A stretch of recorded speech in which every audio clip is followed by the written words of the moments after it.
সভাস্থগিত প্ৰস্তাৱৰ ওপৰত সন্মানীয় অধ্যক্ষ মহোদয়ে সিদ্ধান্ত ল'ব। মই তাৰ বিষয়ে একো ক'ব নাযাওঁ। মই খালি পৰিস্থিতিৰ এটা সম্যক ধাৰণা দিছোঁ। বিধানসভাত তথ্যবিলাক ক'ৰ পৰা কেনেকৈ কোট কৰা হয় মই নাজানো। এটা ধৰ্ষণৰ ঘটনাও আমাৰ বাবে স্বীকাৰ্য নহয়। কিন্তু যদি এটা কথা আমি চাওঁ যে পপুলেশ্যন বৃদ্ধি আৰু ধৰ্ষণৰ গোচৰ, এই গোটেইবিলাক যদি আমি সম্যকভাৱে বিশ্লেষণ কৰোঁ, তেতিয়াহ'লে বৰ্তমান আগৰ বহুত কেইখন চৰকাৰৰ তুলনাত অসমত অপৰাধীৰ সংখ্যা কমি গৈ আছে। আৰু সেইকাৰণে NCRB ডাটাৰ ওপৰত যোৱা 3 বছৰ 4 বছৰৰ ডাটাৰ ওপৰত সদনত কেতিয়াবা আলোচনা হওক, মোৰ কোনো, মই খালি সৰু এটা কথা কৈছোঁ। 2014 চনত তৰুণ গগৈ ডাঙৰীয়া মুখ্যমন্ত্ৰী থকাৰ সময়ত অসমত ধৰ্ষণৰ ঘটনা 1980টা হৈছিল শেষ বছৰটোত, আৰু যোৱা বছৰত 989টা হৈছে। এতিয়া মই কোনো তাত ক্ৰেডিট ল'ব খোজা নাই, কাৰণ কিন্তু এটা কথা, আমাক বিধানসভাত 1034টা হৈছে বুলি তথ্য দি থৈছে। আৰে উত্তৰ প্ৰশ্ন নহয়, বিধানসভাত কিন্তু তথ্য দি থৈছে বেলেগকে। পৰিৱেশ কিয় নষ্ট কৰে? অধ্যক্ষ মহোদয়, আপুনি বহক, উত্তৰটো দিবলৈ দিয়ক। কি আছে নাজানো, তেখেতে কথা কৈ থাকোঁতেতো মই একবাৰ উঠা নাই। চকীখন চেক কৰিব লাগে, তাতে কি আছে তলত, এইটো মানে মই নাজানো ভাই। আমি বিধানসভাত এটা মৰ্যাদাত কথা কওঁ। ধৰি ল'লোঁ 1000 হ'ল, মই মানি ল'লোঁ যে ঠিক আছে 1040টা। তথাপিতো অধ্যক্ষ মহোদয়, 2014 চনৰ তুলনাত 1980তকৈতো কম হৈ আছে, পপুলেশ্যনো বাঢ়িছে। কিন্তু এটা কথা ঠিক যে এটা অপৰাধীৰ সংখ্যাও আমাৰ কাৰণে গ্ৰহণযোগ্য নহয়। গতিকে ৰেপৰ ক্ষেত্ৰত মই PWD ৰাস্তাৰ লগত কম্পেয়াৰ নকৰোঁ। এজনো যদি ধৰ্ষিতা হৈছে, সেইটো সমাজৰ বাবে দুখৰ কথা। কিন্তু যি ধৰণে ইয়াত ষ্টেটিষ্টিক্সটো দিয়া হৈছে তেনেকৈ নহয়। যদি পৰিসংখ্যাৰ ওপৰত ডিবেট হয়, তেতিয়াহ'লে আপোনালোকেতো মোক মালা পিন্ধাব লাগিব। যোৱা 2 বছৰত নেশ্যনেল ক্ৰাইম ৰেকৰ্ড ব্যুৰোৰ যদি ইয়াত ডেটাৰ ওপৰত কেতিয়াবা আলোচনা হয়, আৰু মোৰ কোনো আপত্তি নাই, অহা সপ্তাহতো অহাকালিও এটা শ্বৰ্ট মোচন দি দিয়ক। যোৱা 3 বছৰৰ ডেটাটো ইয়াতো আৰু ময়ো মেনিপুলেট কৰিব নোৱাৰোঁ। It is a official data. এতিয়া বিহাৰৰ লগত কম্পেয়াৰ কৰে, 3 বছৰত অসমৰ মুখ্যমন্ত্ৰীয়ে চমৎকাৰ কৰিবতো নোৱাৰে, ইম্প্ৰুভমেণ্ট কৰিব পাৰে। গতিকে যোৱা 10 বছৰত আমি কৰা ইম্প্ৰুভমেণ্টখিনি আৰু তাৰ আগত হোৱা ইম্প্ৰুভমেণ্টখিনি আপোনালোকে ইয়াত আনক, আমি আলোচনা কৰিম। আলোচনা কৰাততো কোনো আপত্তি নাই, কিন্তু আধা পৰিসংখ্যাবিলাক দি থাকিব নালাগে। পৰিসংখ্যা দিলে গোটেইটো দিব লাগে। অধ্যক্ষ মহোদয়, আমাৰ ঘটনাবিলাক কেনেকৈ হয়? যেতিয়া শিৱসাগৰত প্ৰথম মাৰোৱাৰী মানুহখিনিৰ ওপৰত অত্যাচাৰ বা এটা সমালোচনা হ'ল, মই ৰণোজ পেগু ডাঙৰীয়াক পঠালোঁ যে আপুনি সমস্যাটো সমাধান কৰি আহক। এতিয়া বিৰোধী দলপতিগৰাকীয়ে কৈ দিলে যে গোটেই সমাজখনৰ ওচৰত আঁঠু কঢ়াই দিলে। এইটো তথ্যৰ ভিত্তি হয় জানো? কোনেওতো কাকো আঁঠু কঢ়োৱা নাই।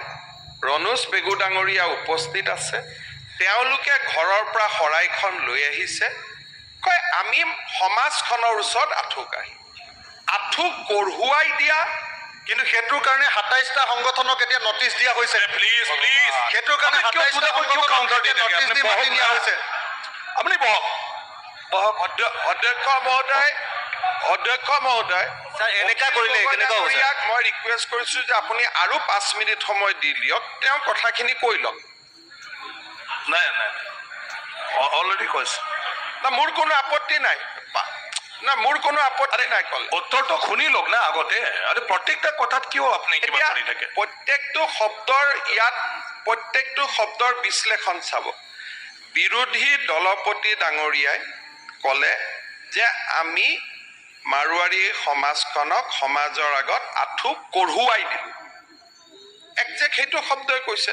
যদি আমি মাইকত চাওঁ, প্ৰশাসনে তাত থিয় হৈ মাৰোৱাৰী সমাজৰ জ্যেষ্ঠসকলক এটা ব্যৱস্থা কৰি দিছে।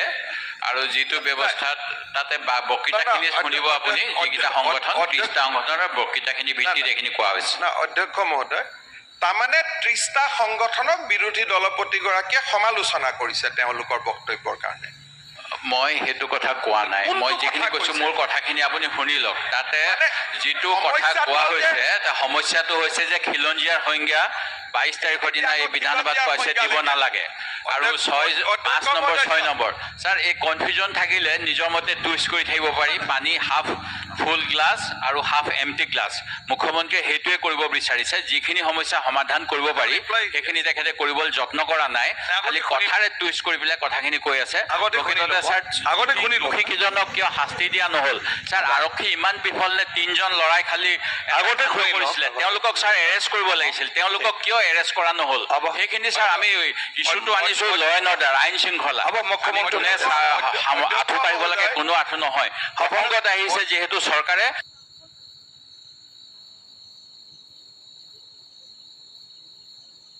উত্তৰটো আগতে শুনি ল'ব না সেইটোৰ কাৰণে বহক না আপুনি উত্তৰটো শুনি লওক আৰু নালাগে কিয় উত্থাপন কৰি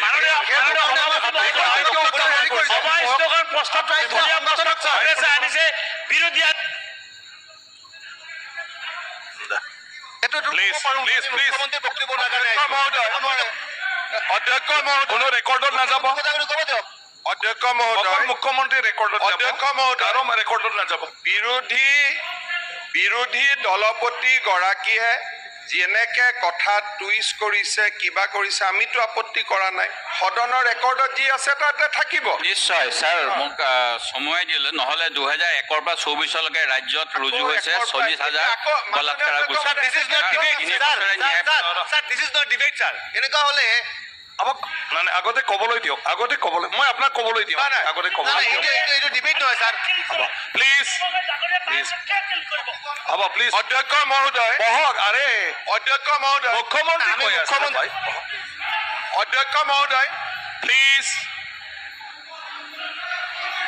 বহক কিয় উঠি থাকে আৰু আপোনাৰ উত্তৰ লাগে বহকচোন অধ্যক্ষ মহোদয় বহক অধ্যক্ষ মহোদয় প্লিজ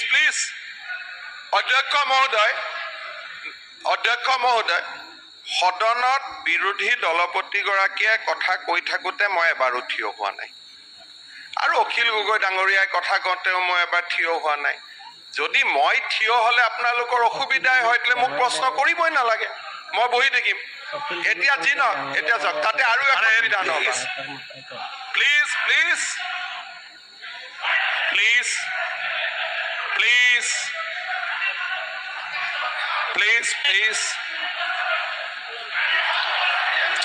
আৰে সকলোৱে বহকচোন সকলোৱে বহক আমি সকলোৱে বহক সকলোৱে বহক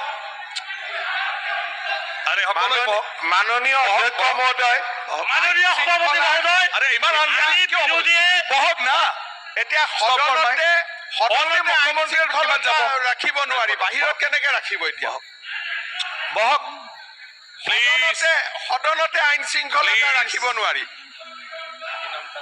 আচ্ছা কথাখিনি শুনি লওক এতিয়া শিৱসাগৰৰ প্ৰথম যিদিনাখন ঘটনাটো হ'ল মাননীয় শিক্ষামন্ত্ৰী ৰণোজ পেগু ডাঙৰীয়াক মই শিৱসাগৰত পঠিয়ালোঁ যে ৰাইজৰ মাজত ভুল বুজাবুজি হ'ব নালাগে আপুনি দুয়োটা পক্ষৰ মিটিং এখন কৰি সমস্যাটোৰ সমাধান কৰক মাৰোৱাৰী সমাজৰ ব্যক্তিসকলে উদাৰতা দেখুৱায় তেখেতসকলে ক'লে যে সমাজৰ লগত আমাৰ কোনো সংঘৰ্ষ নাই আৰু আমি তামোল পাণ দি পেলাই বা শৰাইখন দি আমি ক্ষমা খুজিম ৰণোজ পেগু ডাঙৰীয়াই তেখেতসকলক বাধা দিয়াৰ পিছতো তেখেতসকলে সুন্দৰভাৱে ক্ষমা খুজিলে বিষয়টো সামৰণি মাৰিলে যেতিয়া মাৰোৱাৰী সমাজৰ ওপৰত আক্ৰমণ হ'ল বা সমালোচনা হ'ল ছ'চিয়েল মিডিয়াত তেতিয়া আটাইতকৈ ছ'চিয়েল মিডিয়াত এই ঘটনাটোক ফুৱেলিং কৰাবৰ কাৰণে ছ'চিয়েল মিডিয়াৰ টুইটবিলাক কোনে বেছিকৈ কৰিছিলে ফেচবুকত কোনে বেছিকৈ কৰিছিলে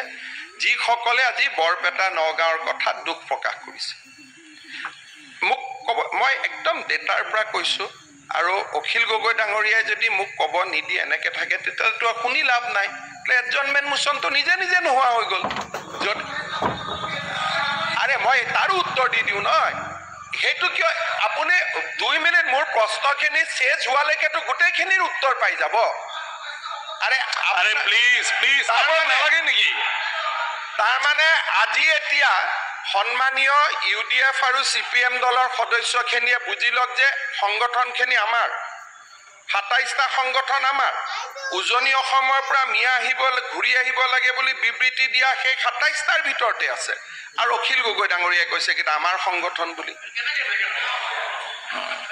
আপুনি আপুনি কৈ থাকিলে আপোনাক কৈ থাকিব লাগিব আপুনি থিয় হ'লে আপোনাকে কৈ থাকিব লাগিব ইয়াতে আগতে শুনি লওক চাওক আমাৰ সংগঠন তেওঁলোকৰ হ'ব পাৰে নেকি সংগঠন আমাৰ সংগঠন কেনেকে হ'ব পাৰে শৃংখল চলিয়াটো আপোনাৰ নহয় আপোনাৰ কেনেকে হ'ব পাৰে গতিকে নাই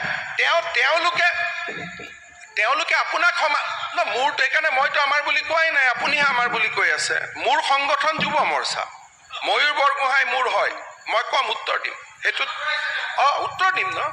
উত্তৰ দিম এতিয়া অধ্যক্ষ মহোদয় সামাজিক সমৰসতা কেনেকে থাকে যেতিয়া মাৰোৱাৰী সমাজৰ লগত সেই 27টা সংগঠনৰ এটা ভুল বুজাবুজি হ'ল সেই সময়ত টুইটাৰ আৰু ফেচবুকত বৰপেটা নগাঁৱৰ সংখ্যালঘু লোকসকলে একদম ফেচবুকত মাৰোৱাৰীৰ বিৰুদ্ধে লিখি পগলা কৰি দিলে নহয় শুদ্ধ নাই মইতো ডেটাৰ পৰা কম এইটো আপুনি গোটেই অসমৰ পৰা হৈছে এইটো এটা কমিউনিটিৰ নামত বৰপেটা নগাঁৱত আপুনি পলিটিক্স হৈ আছে এই কথাটোত আপত্তি আছে এই কথাটোত আমাৰ আপত্তি আছে আপুনি বৰপেটা কৰিব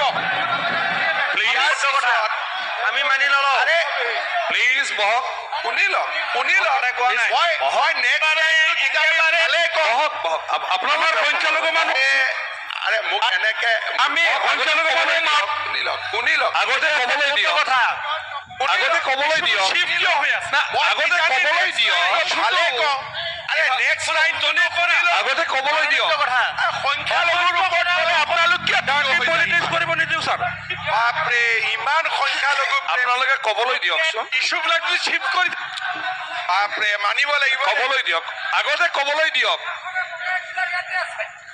বাপৰে আগতে ক'বলৈ দিয়ক কি কংগ্ৰেছে সংখ্যালঘু বুলি ডিক্লেয়াৰ কৰি দিলে নেকি সংখ্যা গুৰুক নালাগে আচ্ছা কংগ্ৰেছে সংখ্যালঘু বুলি কওঁতে এনেকে চব জপিয়াই দিলে পুৰাটো শুনক অধ্যক্ষ মহোদয় মই এইটো কথা ক'ব খুজিছো নাই আমিনুল সাহেব আপুনি শুনি পিছৰ লাইনটো পিছত ক'ব মই ইয়াতে উঠি মোৰ যদি পুৰাটো শুনে আপোনালোক শান্তি পাব মানুহখিনিয়ে শান্তি পাব যদি ক'ব নিদিয়ে অশান্তি হৈ থাকিব শুনি লওক অসত্য মই কেতিয়াও নকওঁ আৰে আপোনাক কাল প্লিজ প্লিজ শুনক ঠিক আছে তেতিয়াহ'লে ফেচবুকটো অসত্য হ'ব মই কালি আপোনাক স্ক্ৰীনশ্বটবিলাক আনি দি দিম ৰাতিপুৱা অধ্যক্ষ মহোদয় যদি মোক স্ক্ৰীনশ্বটবিলাক লাগে ৰাতিপুৱা মই স্ক্ৰীনশ্বটবিলাক দি দিম মই ক'ব খোজা কথাটো হ'ল যে ৰিচিভিং এণ্ডত যেতিয়া আমি সকলো আছোঁ যিটো পক্ষলৈকে গ'ল মাৰিম কেতিয়াবা গ'ল আমালৈকেও আহে সেইকাৰণে যিবিলাক আমি ৰিচিভিং এণ্ডত থকা মানুহ সদায় সংযম যেতিয়া আমি ৰক্ষা কৰোঁ তেতিয়া সব কথা সংযমৰ মাজেৰে চলি যায় মই এইটো কোৱা নাই যে মাৰোৱাৰী যেতিয়া ভালনাৰেবল হয় আমি জপিয়াই পৰোঁ বঙালী ভালনাৰেবল হ'লে আমি জপিয়াই পৰোঁ যেতিয়া মাইনৰিটি ভালনাৰেবল হয় তেতিয়া আপোনালোকে আপত্তি কৰে ভালনাৰেবল সকলো হ'ব পাৰে এইখন অসমত বহুদা বিভক্ত আৰু ইয়াত এখন মাল্টি এথেনিক সোসাইটি আৰে মইতো লওঁৱে এইটোতো মোৰ আইডিঅলজি আৰে মইতো লওঁৱে আৰে ভাই অধ্যক্ষ মহোদয় এখেতসকলে শুনিব খোজাই নাই গতিকে শুনিব নুখুজিলে মোৰ কৈ লাভ নাই শুনিব আচ্ছা আপোনালোকে উঠাই কিয় যদি শুনিবই নোৱাৰে আপোনালোকে যদি মোৰ কথা শুনিব ইমান ভয়ে খায় এই কথাবোৰ আনে কিয় মানুহ ইমান ভয়াতুৰ হ'ব নালাগে নহয়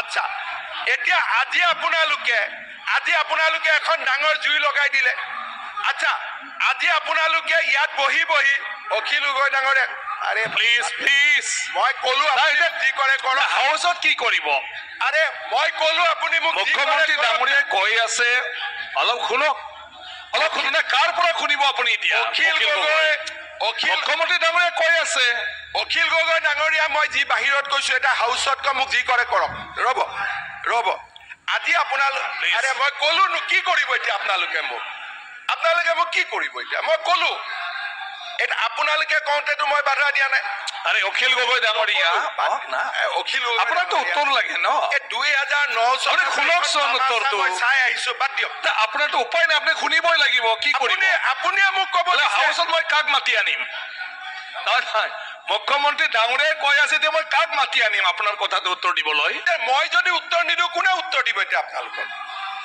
আৰে মই আৰে হে ভগৱান আৰে না এতিয়া কি মই কৰোঁ ক'লো এতিয়া আপুনি মোক কি কৰিব এক মিনিট নাই মই আৰে টিভিত চাই আছে নহয় মানুহে আৰু মোকো চাই আছে Please. গতিকে মানুহে গম পাব কোন কাৰ ফালে গতিকে লাইভ টেলিকাষ্ট হৈ আছে ময়ো এনজয় কৰি আছো মোৰ কোনো আপত্তি নাই প্লিজ চাইলেণ্ট প্লিজ টিভিত অসমৰ মানুহে চাই আছে মই মোৰ আদৰ্শত আছো গতিকে মানুহে মোক ভাল পাব গতিকে ইয়াত কৰিলে কৈ থাকক একদম প্লিজ আপুনি হৈ থাকক কৈ থাকক মই শুনি আছো প্লিজ আৰে ক'বলৈ দিয়কচোন মাননীয় আৰে কোনে ক'ব এতিয়া অধ্যক্ষ কথাটো মহোদয়। ইয়াতে এক মিনিট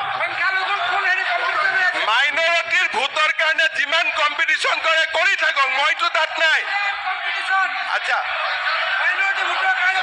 অধ্যক্ষ মহোদয় আজি আপোনালোকে এটা ডাঙৰ কথা ক'লে আজি চাওক জানি বা নাজানি আমাৰ জনীয়া সমষ্টিৰ বিধায়ক আৰু বিৰোধী দলৰ দলপতি গৰাকী এটা আজি ডাঙৰ কথা ক'লে আৰু আপুনি কি কৈ আছে আৰে মই পক্ষ ল'ম না আপুনি কি কৰিব মই পক্ষ ল'মেই মই পক্ষ ল'মেই প্লিজ যি কৰে কৰক না মই ল'মেই ক'ব দিয়কচোন মই ল'মেই নাই ক'ব মই দিয়ক পক্ষ ল'মেই আৰে কি লাগে এতিয়া আৰে নহয় মই তেওঁ আৰে আপোনালোকে যদি নুশুনাকৈ আপোনালোকে তেতিয়া মোক হ'ব। ষ্টেটমেণ্ট দিবই দিয়া নাই হ'ব কি ডিভাইড এণ্ড ৰুল ঠিক আছে হ'ব একো অসুবিধা নাই এতিয়া Please, আপোনালোক please. বহি লওক শুনক আচ্ছা আজি আপোনালোকে কি ক'লে এটা ডাঙৰ কথা ৰফিকুল চাহাবে ক'লে আৰু দেৱব্ৰত শইকীয়াই ক'লে যে লোৱাৰ আছামৰ পৰা মানুহ আপাৰ আছামত যাবই আৰে কিয় যাব কওকচোন কিয়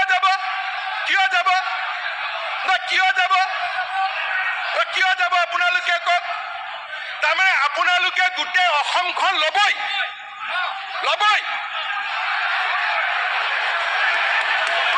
তাৰমানে আপোনালোকে মিয়া মুছলমান মানুহখিনিয়ে গোটেই অসম ল'বই আমিও ল'ব নিদিওঁ হৈ গ'ল আমিও ল'ব নিদিওঁ আপোনালোকে আজি হাউচত ক'লে যে আমি ল'মেই আৰু মই কৈছো আপোনালোকক আমি ল'ব নিদিওঁ বাছ মই এতিয়া যি বিষয়ত সভাস্থগিত প্ৰস্তাৱ দিছে গোটেইখিনি চাইছো আৰু সেইখিনি বিষয় অন্যান্য শিতানত আলোচনা কৰিব পাৰে তাৰ কাৰণে সভাস্থগিত কৰাৰ প্ৰয়োজন নাই তাৰ কাৰণে মই সভাস্থগিত প্ৰস্তাৱ চাৰিখনৰ জাননী অগ্ৰাহ্য কৰা হ'ল এতিয়া অধ্যক্ষ মহোদয় অসম বিধানসভাত প্ৰথমবাৰৰ বাবে এখেতসকলে ক'লে যে মিয়া মুছলমানে অসমখন ল'বই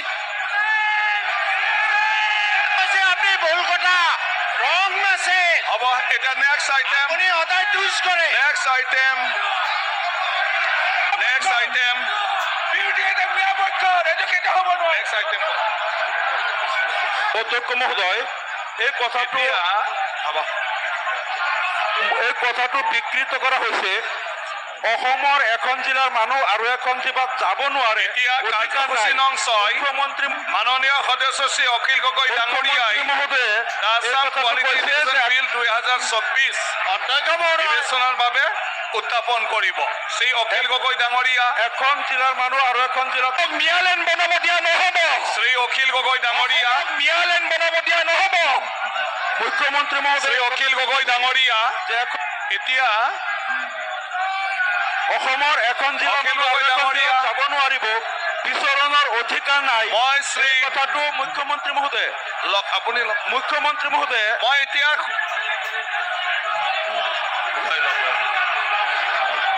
এখন জিলাৰ মানুহ আৰু এখন জিলাত যাব নোৱাৰিব। মনোনয়ন তালুকদাৰ মুখ্যমন্ত্ৰী মহোদয়ে যে কৈছে নামনিৰ মানুহ উজনিত যাব নোৱাৰে, অসমৰ মানুহ অসমত যাব নোৱাৰিব, অসমৰ এটা প্ৰান্তৰ মানুহ আনটো প্ৰান্তত যাব নোৱাৰিব। মুখ্যমন্ত্ৰী মহোদয়ে এইটো কেনেকুৱা দায়িত্বশীল মন্তব্য কৰিছে। অসমৰ এখন জিলাৰ মানুহ আৰু এখন জিলাত যাব নোৱাৰিব, নামনিৰ মানুহ উজনিত যাব নোৱাৰিব। বৰাক উপত্যকা The House adjourned for 10 minutes.